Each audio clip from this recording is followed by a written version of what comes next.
आज इस वीडियो में हम बात करने जा रहे हैं क्लास 9 के चैप्टर 7 ट्रायंगल्स यानी त्रिभुज की हम बात करने जा रहे हैं चैप्टर 7 की। आसान सा चैप्टर है, जरा इसके बारे में पहले कुछ बेसिक बातों को समझ लेते हैं। ट्रायंगल होता क्या है? ट्रायंगल क्या होता है? Triangle is an area bounded by 3 line segment. तो ट्रायंगल क्या है कि एक एरिया, ऐसा एरिया कि जो 3 जो है लाइन सेगमेंट के द्वारा बाउंडेड हो, यानी बंद होना चाहिए, बंद आकृति, जिसकी 3 साइड हो, 3 भुजाओं द्वारा बंद आकृति को हम क्या कहते हैं? त्रिभुज कहते हैं। So it will contain 3 sides. तो इसके अंदर क्या होंगे? 3 साइड होंगी, 3 एंगल होंगे। We can say a triangle has 6 part. तो इसलिए हम कह सकते हैं कि ट्रायंगल के कितने पार्ट होते हैं? 6 पार्ट होते हैं। और अगर मान लिया कोई आकृति बंद ना हो, ऐसे समझ लीजिए कि जैसे मान लिया 3 साइड हैं, ये एक ये हो गई, एक ये है और एक ये है, लेकिन ये बंद नहीं है, क्लोज नहीं है, तो ये ट्रायंगल नहीं है। ट्रायंगल कब होगा? ट्रायंगल जब ही होगा जब ये तीनों साइड, ठीक है ना, ये क्लोज करते हैं, इस एरिया को क्या करते हैं? ये क्लोज करते हैं, देन ट्रायंगल होगा। अगर क्लोज नहीं है, मान लिया एक ऐसे है, एक ऐसे है, एक ऐसे है, तो ये ट्रायंगल नहीं है। ट्रायंगल कौन है? ये है। अब ट्रायंगल है तो इसके 3 क्या होंगी? साइड होंगी, 1 2 3 साइड होगी और 3 ही इसमें क्या होंगे? एंगल। तो यानी अगर हम कहें कि भाई कितने कंपोनेंट होते हैं, कितने भाग होते हैं ट्रायंगल के, तो कुल 6 भाग होते हैं, 6 पार्ट्स होते हैं, ठीक है। तो it will contain 3 sides and 3 angles. We can say a triangle है 6 पार्ट, 6 पार्ट होते हैं ट्रायंगल के। इफ 2 ट्रायंगल्स कवर, अब यहाँ पे हम सिमिलर जो है ट्रायंगल के कॉन्ग्रुएंट होने की बात कर रहे हैं। If 2 triangles covers one another triangles completely, यदि एक त्रिभुज दूसरे त्रिभुज को पूरी तरह से ढक ले, कंप्लीटली कवर कर ले, then 2 triangles are called congruent triangle. तो उन दोनों ट्रायंगल्स को हम क्या कहेंगे? कॉन्ग्रुएंट ट्रायंगल्स कहेंगे। यानी कॉन्ग्रुएंट तभी कहेंगे हम इन ट्रायंगल्स को, 2 ट्रायंगल्स को, कि जब एक ट्रायंगल दूसरे ट्रायंगल को कंप्लीटली ढक ले, कवर कर ले, कोई हिस्सा उसका बाकी ना बचे। तो हिंदी में से कॉन्ग्रुएंट को कहते हैं सर्वांग सम। तो ऐसे त्रिभुजों को हम क्या कहते हैं? सर्वांग सम त्रिभुज कहते हैं। अब कॉन्ग्रुएंसी के हमारे रूल्स हैं। तो 4 रूल्स हैं हमारे 9th क्लास में, और ये आगे भी 10th में भी हमारे काम आएंगे। रूल्स ऑफ कॉन्ग्रुएंसी, सर्वांग समता के नियम। एस यानी एक त्रिभुज की अगर तीनों साइड, दूसरे त्रिभुज की तीनों साइड के करस्पॉन्डिंग, तीनों संगत तीनों भुजाओं के बराबर हैं, करस्पॉन्डिंग साइड्स के, ठीक है, तो वो दोनों ट्रायंगल क्या होंगे? कॉन्ग्रुएंट होंगे, ठीक है। इसका मतलब समझ लीजिए, मान लिया एक त्रिभुज है हमारे पास ABC, ठीक है, ABC, और दूसरा त्रिभुज है, मान लिया इसका नाम दे दिया मैंने QPR, ठीक है। अब AB PQ के बराबर है और BC PR के बराबर है, और CA किसके बराबर है? CA QR के बराबर है। ऐसा हो, यानी तीनों साइड, तीनों करस्पॉन्डिंग साइड बराबर हैं। तो अब इसमें क्या होगा? Triangle ABC will congruent to triangle QPR। ये ध्यान रखने वाली बात है, PQR नहीं लिखेंगे इसको करस्पॉन्डिंग, क्योंकि AB QP के बराबर है, BC किसके बराबर है? PR के बराबर है, और CA किसके बराबर है? RQ के बराबर है। तो करस्पॉन्डिंग साइड इक्वल होंगी, उसी क्रम में लिखे जाएंगे। तो अगर ये तीनों साइड बराबर हैं तो ये त्रिभुज क्या हो गए? सर्वांग सम। कौन से रूल से? एस रूल से, ठीक है कि नहीं। अब एक होती है CPCT का मतलब corresponding part of congruent triangle. तो अगर ये दोनों ट्रायंगल जो है बराबर, जो है कॉन्ग्रुएंट हो गए, सर्वांग सम हो गए, तो इनकी जो साइड हैं, वो जो इनके एंगल हैं, करस्पॉन्डिंग एंगल, अब A का करस्पॉन्डिंग एंगल क्या होगा? Q होगा। B का कौन होगा? B का होगा P, और C का कौन होगा? C का हो जाएगा R। तो ये इनके कॉन्ग्रुएंट पार्ट्स, मतलब 3 पार्ट्स, एक Q के बराबर, B P के बराबर और C R के बराबर हो जाएगा बाई CPCT, ठीक है कि नहीं। तो ये हो गया एस रूल। तो इसी तरह से 3 नियम हैं सर्वांग समता के, SAS ASA रूल, या इसको हम AAS भी हो तब भी चल जाता है, और चौथा RHS। अब इनको जरा एक्सप्लेन समझ लीजिए, जैसे SSS का समझा, ऐसे ही अगर इस ट्रायंगल में AB साइड QR के PQ के बराबर होती और BC साइड PR के बराबर होती, साथ ही एंगल B उनके बीच का SAS angle B angle P के बराबर होता, तो हम कहते हैं कि ये ट्रायंगल कैसे कॉन्ग्रुएंट हो गए? एस ए एस से कॉन्ग्रुएंट हो गए। ए एस ए का मतलब है कि एक साइड जैसे बी सी अगर पी आर के बराबर होती और एंगल बी पी के बराबर होता, सी आर के बराबर होता, तब भी ये दोनों ट्रायंगल क्या होते, कॉन्ग्रुएंट होते। तब हम कहते हैं कि ये रूल कौन सा लग गया, एस ए एस। ठीक है। इसी तरह ए एस ए में क्या है कि अगर हमारी side B C P R के बराबर है और एंगल सी एंगल आर के बराबर है, दूसरा एंगल यानी जो इस साइड को कंटेंट नहीं करता एंगल ए एंगल क्यू के बराबर है, तब भी ये ट्रायंगल जो है कॉन्ग्रुएंट हो जाएंगे। क्योंकि अगर दो एंगल बराबर है तीसरा अपने आप बराबर हो जाएगा, क्योंकि तीनों एंगल का सम क्या होता है, 180 होता है। एक होता है are H S rule. Are H S rule किस पे लगता है, राइट एंगल ट्रायंगल पे। मान लिया ये ट्रायंगल मेरे पास एल एम एन है, राइट एंगल एट एम है, और दूसरा ट्रायंगल है ये राइट एंगल है एक्स पे, एक्स वाई जेड। अब इसमें रूल क्या कहता है कि अगर ये दोनों राइट एंगल ट्रायंगल हैं, ये एम पे है ये एक्स पे है, और इनका हाइपोटेन्यू राइट एंगल होने चाहिए, इनका हाइपोटेन्यू बराबर होने चाहिए, और कोई सी एक साइड बराबर है, सपोज गया ये इसके बराबर है। ठीक है। तो इस त्रिभुज में अगर ये एंगल एम और एंगल एक्स 90 हैं, दूसरी बात L N equal to Z Y है, और अगर एल एम इक्वल टू क्या है, एक्स जेड है, ठीक है ना, तब ये दोनों ट्रायंगल कौन सा, L M N will be congruent to triangle Z X Y, will be congruent to triangle Z X Y. और किस रूल से होंगे ये, आर एच एस रूल से, by R H S rule. तो आर एच एस रूल समझ में आ गया होगा। अब इन्हीं के आधार पर जैसे अब सीपीसीटी का क्या मीनिंग मैंने बताया, सीपीसीटी की फुल फॉर्म है congruent triangle corresponding parts are equal, congruent parts of corresponding parts of congruent triangle. Meaning of CPCT का मतलब है कि corresponding parts of congruent triangle. अब करस्पॉन्डिंग पार्ट क्या होते हैं कि जैसे जो तीन चीजें इसमें, अब एस एस एस में तीन चीजें बराबर हैं, तो बाकी के तीन जो है क्या हो गए, करस्पॉन्डिंग पार्ट हो गए। जो बाकी तीन एंगल हैं वो जो है क्या हो गए, corresponding parts of congruent triangle हो गए। इसी तरह से एस ए एस में दो साइड और एक एंगल है, तो बाकी के एक साइड और बाकी के दो एंगल वो क्या हो गए, सीपीसीटी में से बराबर हो गए। तो इस तरह से हम जो है अब यहाँ पे इनका प्रयोग करेंगे इस एक्सरसाइज के क्वेश्चन को सॉल्व करने में। अब ये हमारी एक्सरसाइज 7.1 है, जिसमें अब हम ये सारे नियम लगाएंगे जो हमने पढ़े हैं। और 7.1 जो है बड़ी आसान सी एक्सरसाइज है 7.1। तो 7.1 का ये पहला क्वेश्चन है हमारा कि in an equilateral triangle A B C, in quadrilateral A B C D, A C equal to A D है और A B is the bisector of angle A, see figure 7.16, so that triangle A B C is congruent to triangle A B D. क्या करना है इसमें हमने कि हमें दे रखा है एक क्वाड्रिलेटरल है ए बी सी डी। क्या दे रखा है हमारे पास, एक A B C D quadrilateral है ए बी सी डी, और इसमें A B C D quadrilateral हम गिवन क्या है हमारे पास, A C equal to A D है, और ये बाइसेक्टर है कौन, ए बी, किसका, एंगल ए का। तो इसका मतलब हो गया सी ए बी बराबर डी ए बी हो गया। अब हमें प्रूव क्या करना है, टू प्रूव करना है triangle A B C is congruent to triangle A B D, A B C को ए बी डी के कॉन्ग्रुएंट प्रूव करना है। और इसके द्वारा फिर हमें B C equal to B D भी प्रूव करनी है। हाँ, हमें बताना है कि बी सी बी डी के बराबर है या नहीं है तो क्यों है, नहीं है तो क्यों नहीं है।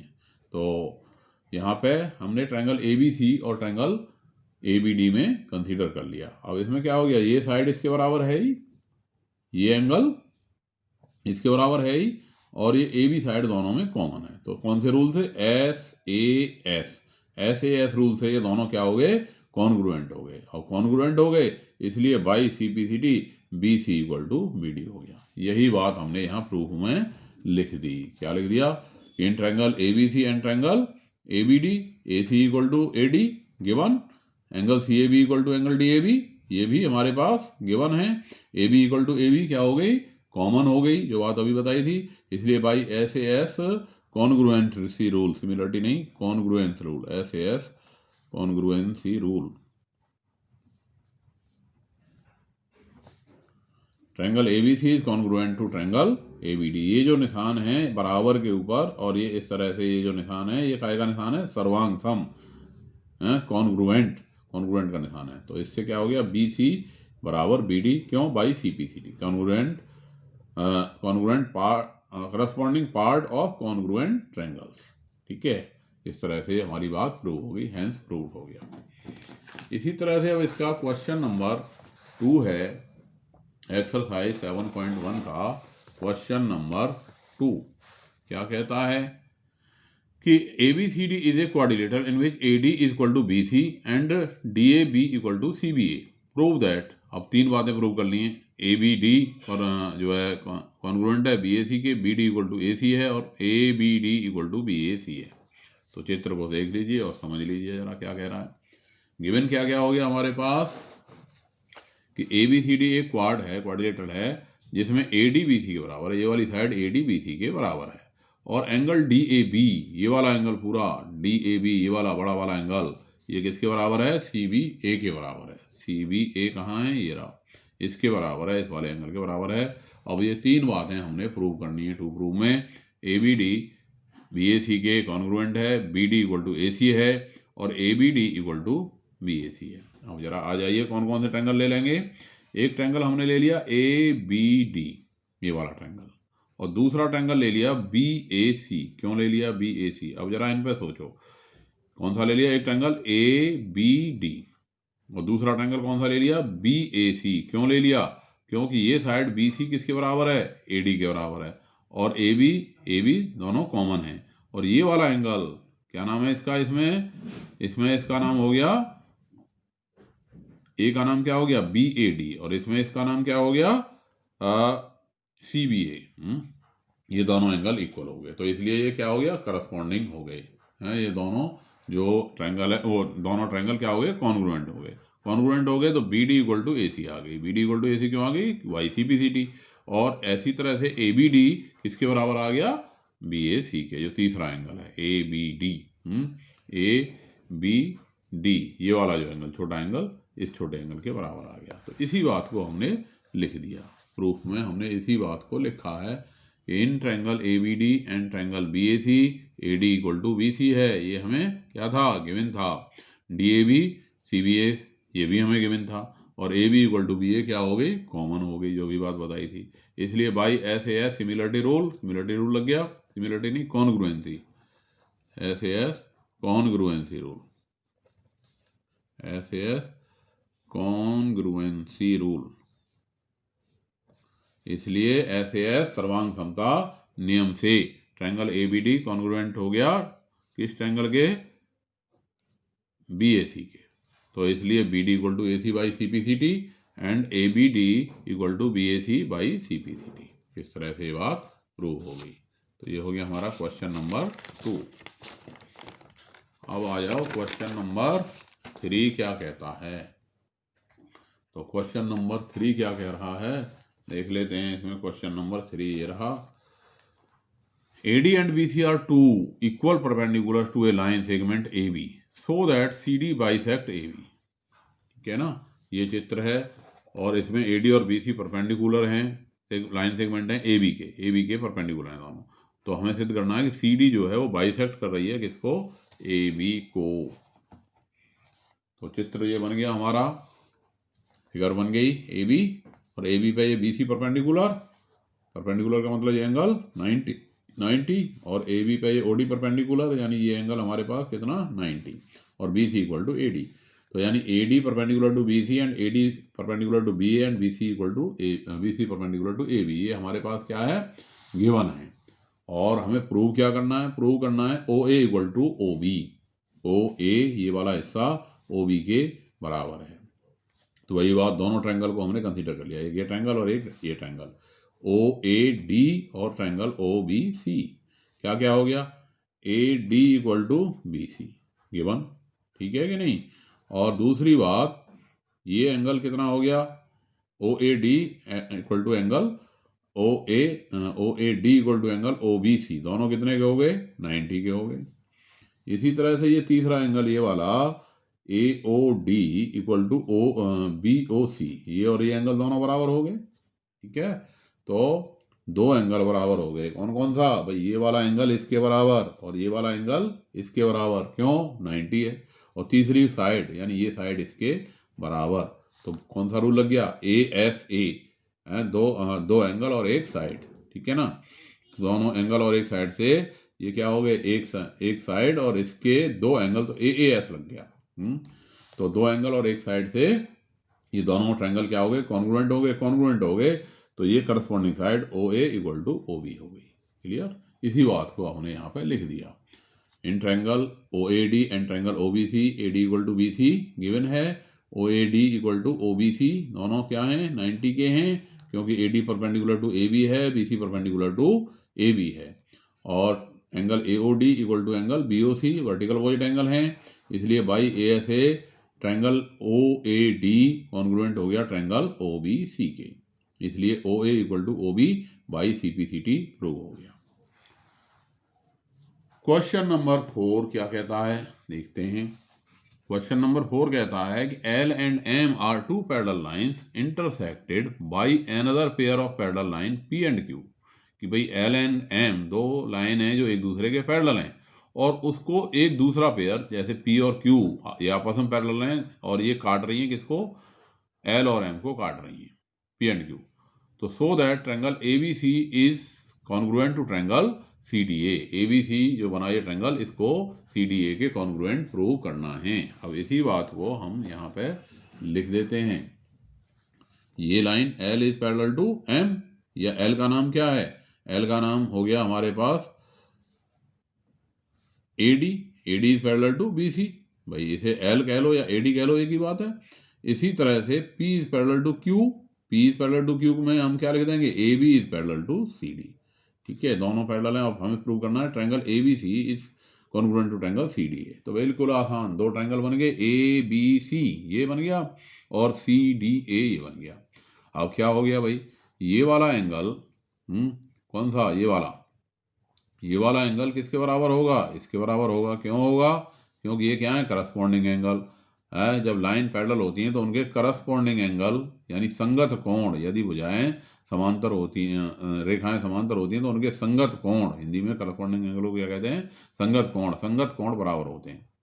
इसी प्रकार से ये वाला जो एंगल है, ठीक है, ये वाला एंगल किसके बराबर हो गया, इसके बराबर हो गया है। तो ये भी क्या है, करस्पॉन्डिंग एंगल है। किसका करस्पॉन्डिंग एंगल है, इन्हीं का, इन दोनों लाइन का। और ये किसका करस्पॉन्डिंग एंगल था, P और Q का, ये किसका है, L और M का। और ये AC साइड दोनों में क्या है, कॉमन है, AC साइड कॉमन है, दो एंगल बराबर हो गए, भाई ये वाला एंगल इसके बराबर हो गया, क्यों हो गया, क्यों करस्पॉन्डिंग एंगल है किसका, P पैरेलल टू Q का, और ये वाला एंगल इसके बराबर हो गया क्योंकि ये भी करस्पॉन्डिंग एंगल है किसका, L पैरेलल टू M का, और AC साइड कॉमन है, तो इसलिए ये ASA से क्या हो गया, कॉन्ग्रुएंट हो गया। इसी बात को हमने यहाँ पे लिख दिया प्रूफ में। Proof in triangle ABC and triangle CDA, AC equal to CA common, angle ACB equal to angle CAD alternate interior angle, क्या कहते हैं हिंदी में से, एकांतर कोण है। ACB और CAD क्या है, एकांतर कोण, अल्टरनेट इंटीरियर एंगल है। और BAC और ACD दोनों क्या हैं, अल्टरनेट इंटीरियर एंगल है। इसलिए by AAS triangle ABC is congruent to triangle CDA, ठीक है ना। यहाँ पे ये देख लीजिए, करस्पॉन्डिंग नहीं, ये वाला एंगल इसका क्या है, alternate interior angle. Alternate interior angle क्या होता है, जब एक एंगल इस साइड और दूसरा एंगल दूसरी साइड, और इसी तरह से ये वाला एंगल और ये वाला एंगल दूसरे के क्या हैं, अल्टरनेट इंटीरियर एंगल, एकांतर कोण है। तो इस तरह से ये चौथा क्वेश्चन हो गया। अब आ जाओ क्वेश्चन नंबर 5 पे। क्वेश्चन नंबर 5 क्या कहता है कि line L is the bisector of angle A and B is any point L, BP and BQ perpendicular from B to the arms of angle A, so that triangle APB is congruent to triangle AQB and BP equal to BQ, or B is equidistant from the arms of the angle A। क्या मतलब हुआ question का, कि हमको दे रखा है भाई एक एंगल है हमारे पास ये PAQ, और इसका बाइसेक्टर कोई लाइन L कर रही है, जिसको हमने ए बी नाम दे दिया, और इस पे, इस लाइन एल पे एक पॉइंट है हमारे पास बी, बी से हमने इस आर्म पे जो परपेंडिकुलर डाला उसका नाम बी क्यू, और यहाँ से बी से इस पे जो परपेंडिकुलर डाला वो बी पी। ठीक है, अब हमें प्रूव करना है कि इस पे स्थित, लाइन पे स्थित कोई भी बिंदु की जो परपेंडिकुलर डिस्टेंस इन दोनों भुजाओं से, इन दोनों साइड, दोनों आर्म से, जो ट्रायंगल, जो एंगल की दोनों आर्म्स हैं उससे इनकी दोनों की दूरी बराबर होगी, ये बात हमने प्रूव करनी है। तो गिवन में क्या हो गया हमारे पास कि भाई ये बाइसेक्टर है, तो angle B A Q equal to angle B A P, या हम इसको ऐसे भी लिख सकते थे कि line L is the bisector of angle P A Q. ये लिखने के बजाय हम ये भी लिख सकते थे कि line L is the bisector of angle P A Q. रेखा एल कोण पी ए क्यू का समद्विभाजक है, और फिर B P perpendicular to A P और B Q is perpendicular to A Q. ठीक है, अब प्रूव करना है A P B is congruent to triangle A Q B और B P equal to B Q. तो यहाँ पे क्या हो गया, दो ट्रायंगल ले लिए हमने, एक का नाम ले लिया ए पी बी और दूसरे का ले लिया ए क्यू बी। अब इसमें क्या क्या बात हो गई भाई, ए बी तो कॉमन हो गई दोनों में, ये एंगल दोनों क्या हो गए 90 के हो गए, और ये वाला एंगल इसके बराबर है, क्यों है, क्योंकि ये क्या है, एल क्या है, बाइसेक्टर है, इसलिए ए एस ए से दोनों ये क्या हो गए, ए एस ए के क्या हो गए, ए एस ए से दोनों क्या हो गए, ये कॉन्ग्रुएंट हो गए। क्लियर हुई बात नहीं? तो प्रूफ करना है अब इसमें, इसी बात को हमने लिख दिया यहाँ पे कि प्रूफ में triangle in triangle A P B and triangle A Q B, A B equal to A B Q A equal to angle B Q A equal to B P A, दोनों 90 के हो गए, और angle B A Q equal to angle B A P given, इसलिए by A S triangle A P B is congruent to triangle A Q B, so that B P equal to B Q, B P B Q के बराबर हो गया by C P C T, hence proved. अब है ये question number next 6।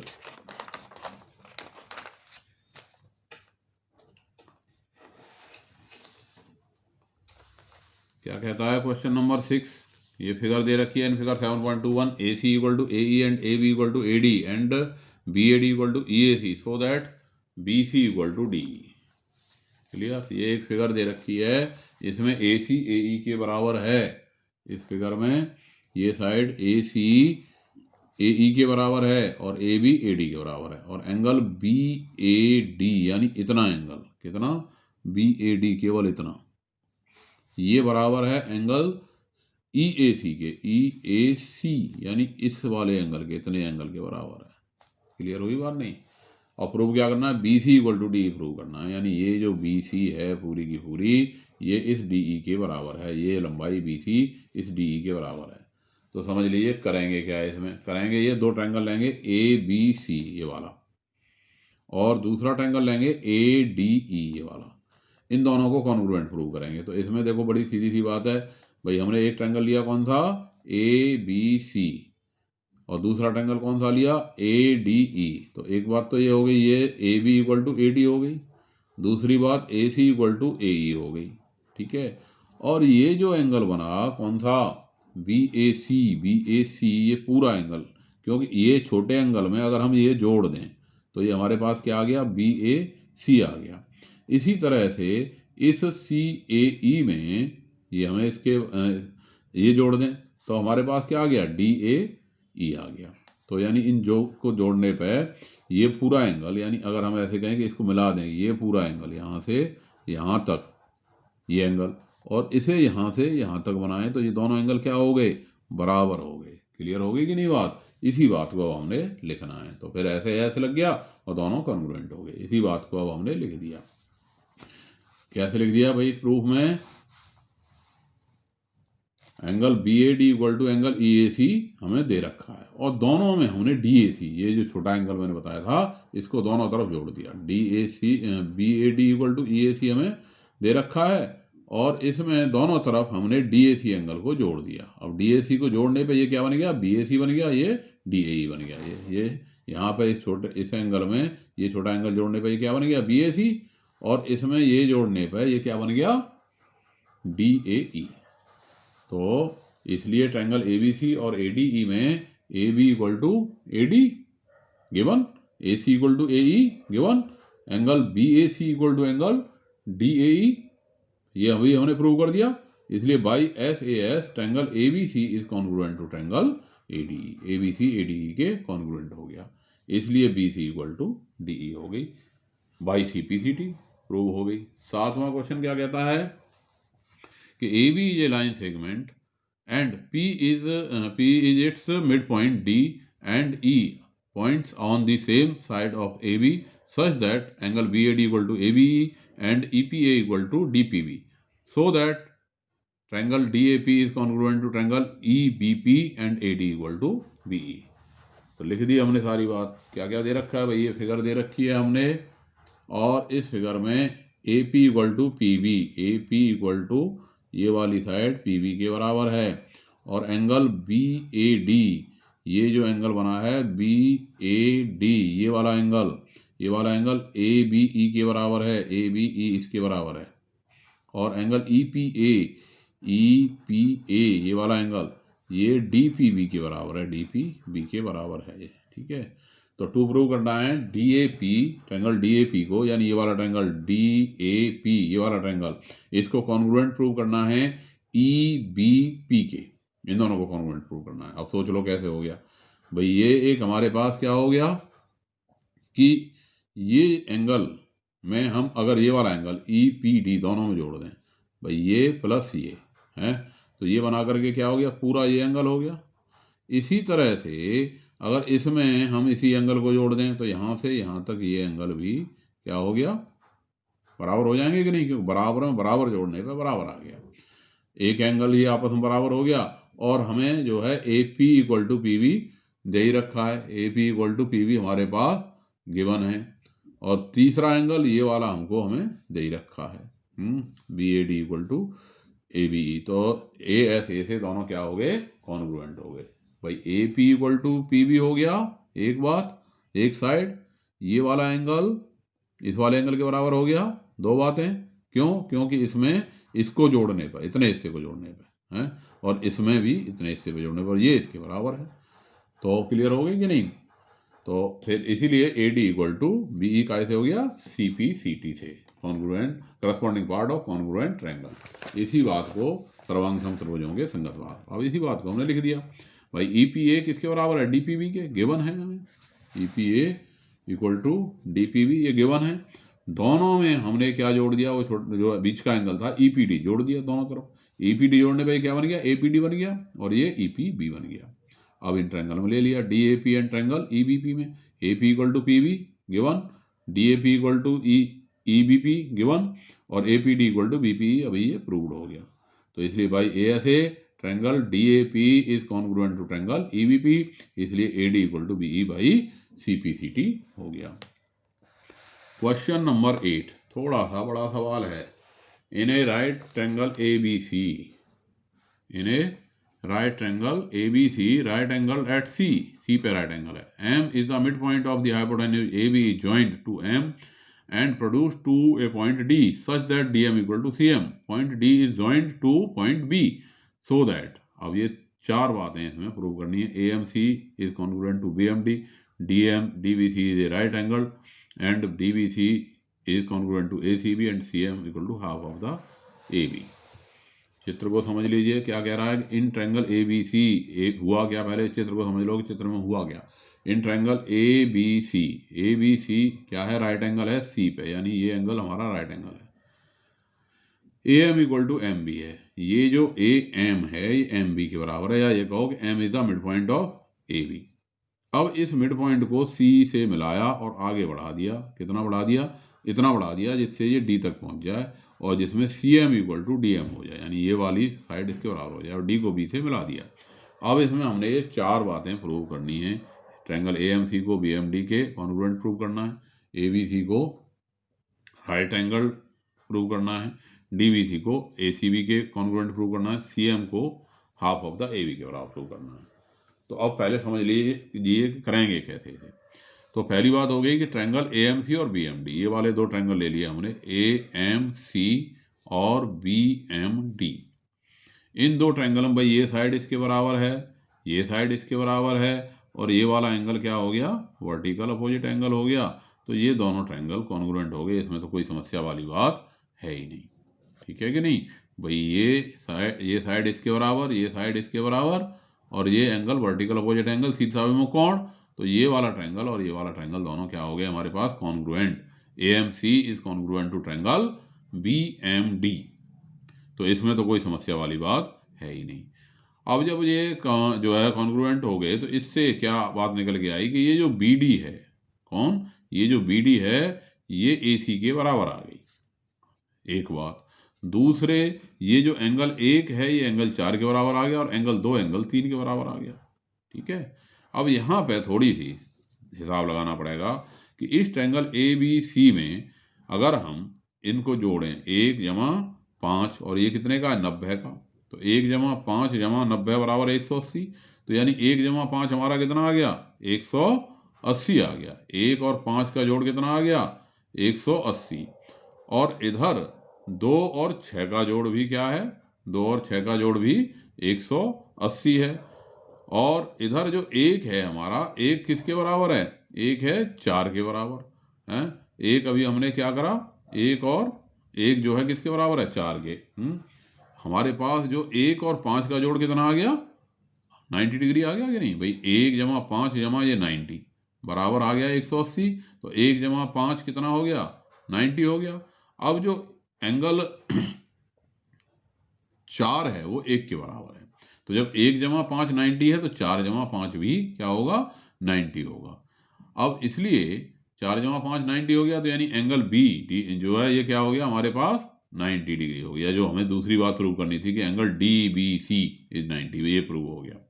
अब इसके बाद हम लेंगे ट्रायंगल DBC और ACB, ये वाला ट्रायंगल DBC और ACB। अब इसमें क्या क्या हो गया भाई, BC कॉमन हो गई, एक बात, और ये एंगल जो है 1 BC कॉमन हो गई, और जो है ये एंगल क्या हो गया, 90, दोनों में ये एंगल कितना आ गया, 90 हो गया। अब और ये यानी राइट एंगल हो गए। और जो है तीसरी बात हो गई,